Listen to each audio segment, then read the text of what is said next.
պետք է արդեն գնահատման առարկա դառնա, վերաքննիչով գործը կհաղթենք, հետո կսկսենք արդեն մնացածը քննարկենք, խնդրեմ։ Այսօր է Պարոն Ղազինյան, դուք նշեցիք 1500 ուշացման հայտերի վերաբերյալ, արդյոք դա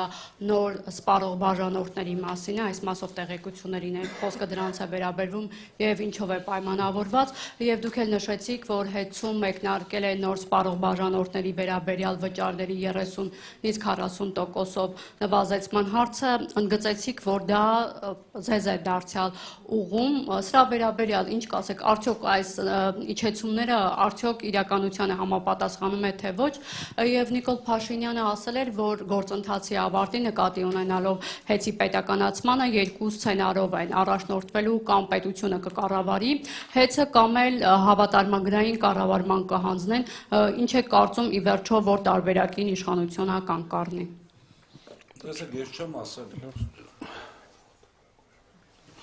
Ես չեմ ասել, որ հիմիկվա այս իջացվողն է մեզ վերագրվում։ Ես ասել եմ, որ ժամանակին թանկացավ բավականին շատ, որը փորձում են վերագրել մեզ այն դեպքում, որ մենք որևէ գործիք չունենք դա անելու։ Դա անում է հանրային ծառայությունների կարգավորող հանձնաժողովը։ Եվ այդ թանկացումները այնտեղ սխեմա է աշխատում։ Հանձնաժողովը որոշում է, ինչ պետք է անի, որպեսզի սակագնի վրա ազդեցություն չունենա։ Հիմա ինքը որոշել է այդ ձևով, այնտեղ մի քանի սցենար կարող էր աշխատել, կամ բոլորի համար պետք է սակագինը թանկանար, որովհետև էներգոհամակարգը ունի խնդիր բալանսային, ոչ հեծը, ընդհանուր էներգոհամակարգը, իսկ սակագինը կազմում է ընդհանուր էներգոհամակարգի բալանսի մինուս կամ պլյուսի արդյունքում։ Հիմա այս պարագայում որոշել են իջեցնել, դա իրենց կողմից, այսպես ասեմ,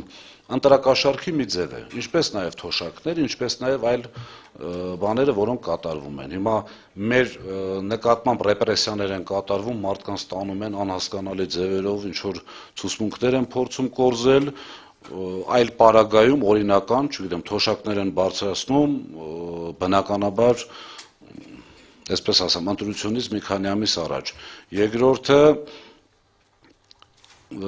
ժողովրդի կողմից, մեր կողմից վճարվար հարկերով կատարվող գործողությունները փորձում են վերագրել իրենց, փորձում են վերագրել որպես, չգիտեմ, լավ, այսպես ասած, լավ գործ իրանց կողմից, բնականաբար սիրելի ժողովուրդ, ձեր գումարներն է եւ այդ ձեր գումարները բնականաբար ճիշտ չի օգտագործվում, մենք ամենօրյա ռեժիմով, չէ՞, պարգևավճարներից սկսած կոռուպցիոն բացահայտումներից մյուսից, Աստված գիտի, մինչեւ իշխանությունը չփոխվի, մենք 100%-անոց չենք կարողանալու պարզել վերջը ինչ են արել, սրանք ինչքան են, չեմ ուզում կոպիտ բառ օգտագործեմ, բայց ամենայն դեպս բյուջեն ինչքանով է արդյունավետ օգտագործվել։ Եվ ձեր երկրորդ հարցի հետ կապված մենք ճիշտ ասած չենք դիտարկում այլ տարբերակ, այստեղ էլ խնդիրը գնում է առաջացային դատարանը ֆիքսեց, կոնկրետ քաղաքական կոմպոնենտը հանեց տակից, իրենց հայտարարությունների առումով նկատի ունեմ, իրենց սուտը բացահայտեց, այնտեղ մնացել է ընդամենը 2 կետ վերջին հաշվով վերցած, որոնք մենք համոզված ենք, որ վերաքննիչ դատարանը միանշանակ դա էլ է բավարարելու, բայց իրենց ցանկությունը կարող եմ ասել ինչը, իրենք հայտարարել են, չէ, միգուցե հեծը ունենա այնպիսի ֆինանսական խնդիրներ, որ գինը այնքան ցածր լինի, որ կառավարությունն էլ ձեռք կարողանա ձեռք բերի դա, առանց լրացուցիչ շրջվարկային պարտավորությունների։ Իրենք գնում են այս ճանապարհով, ուղղակի չեն հասցնելու մի քանի պատճառով։ Հիմա վերաքննիչ դատարանը իմ գործընկերը նշեց, շատ ներողություն, ուղղակի պարտավոր է սա շատ արագ քննել։ Մենք ճիշտ է խնդրում ենք քաղաքակրթությունից դրդված, բայց ամեն դեպքում պարտավորություն ունի ինչի համար, որովհետև հիմա պատկերացրեք իրավիճակ, վերաքննիչ դատարանը սկսում է քննությունը, նշանակում է, չգիտեմ, 26 թվականի հունվար, 27 թվականի հունվար կամ ամառ։ Այդ ժամանակա ընթացքում մայիսի 25-ը ավարտվում է, գնում է գերակաշահի ճանաչման փուլ ու գերակաշահը ճանաչում վաճառվում է ինչ-որ մի հատ X ընկերության։ Այս բանը չքննարկենք, դա թուրքական, ադրբեջանական է, թե ինչական է։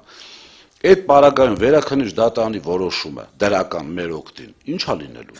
Դրա համար մենք խնդրում, պահանջում, հորդորում ենք վերաքննիչ դատարանից, այսպես ասած, բոլոր գործերը թողնել մի կողմ, որովհետև սա ոչ թե վերաբերում է Սամվել Կարապետյանին, ոչ թե, չգիտեմ, պետության իշխող փոքրիկ խմբակին, այլ վերաբերում է 3 միլիոն մարդու կենսական շահերին։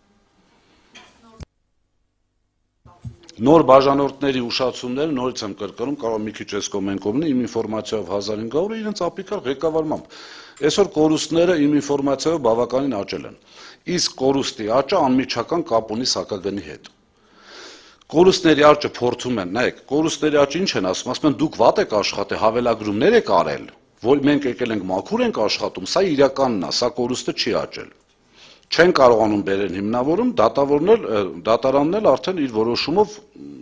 ասեց մոտավորապես, որ մոտավորապես չի, ուղիղ ասեց չկան այդ հավելագրումները, դա սուտ է։ Հիմա կորուստի տոկոսի աճը ուղիղ կապված է սակագնի հետ, այսինքն կորուստի տոկոսը ինչքան բարձր, սակագինը պետք է թանկանա։ Իրենք նորից կրկնում եմ, եթե մոռացել են մեր հայրենակիցները, դուք էլ նույնպես, նորից կրկնում եմ, ընտրություններից հետո սակագինը թանկանալու է,